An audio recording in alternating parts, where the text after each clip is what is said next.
Почему надо засверливать, а потом уже тянуть? Потому что в предыдущем видео я уже говорил, то что половая доска имеет толщину 40, по-моему 40, я могу ошибаться, конечно, но вот этого сверла, грубо говоря, вот этой длины, его вполне достаточно для того, чтобы пробить именно вот эту доску. То есть вот ты засверливаешь, лагу ты засверлишь прям, минимально. Вот, давайте, посмотрим, что будет, если, просверлим. То есть саморез, он в принципе без предварительного засверливания, он пробьет доску в любом случае. Но для чего вот лучше засверлиться? Грубо говоря, давайте вот продемонстрируем. Так, сейчас, секунду. Смотрим. Вот засверлил.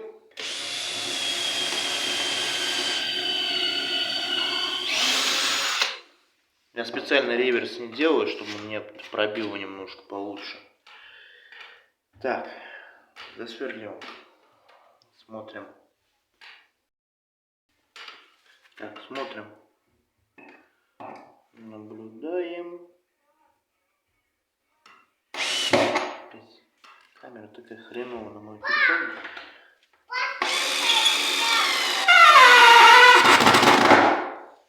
Вот видно, да? То, что вот он уже сел даже немножко.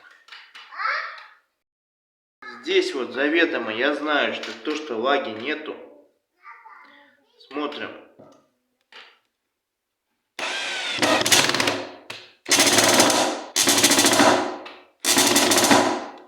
Сейчас разгончик сейчас возьмет.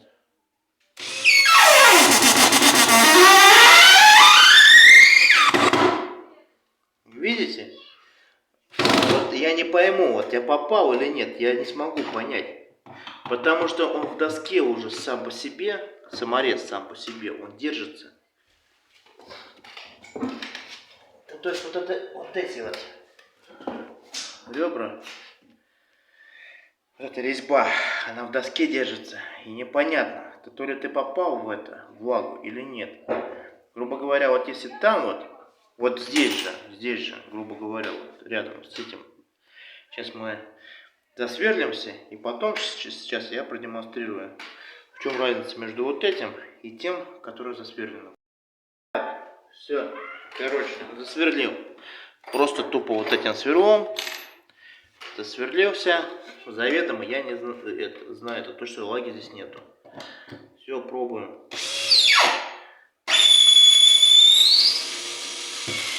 И вот он. То есть я его могу прокрутить, а этот, который без предварительного, я здесь не сверлил, отверстие не делал. Я вот не могу. Он у меня как будто бы во что-то вошел, но на самом деле он просто в доске сидит. Поэтому он и не шевелится. Поэтому надо сначала засверливать, а потом уже протягивать. Всем спасибо за внимание. До свидания.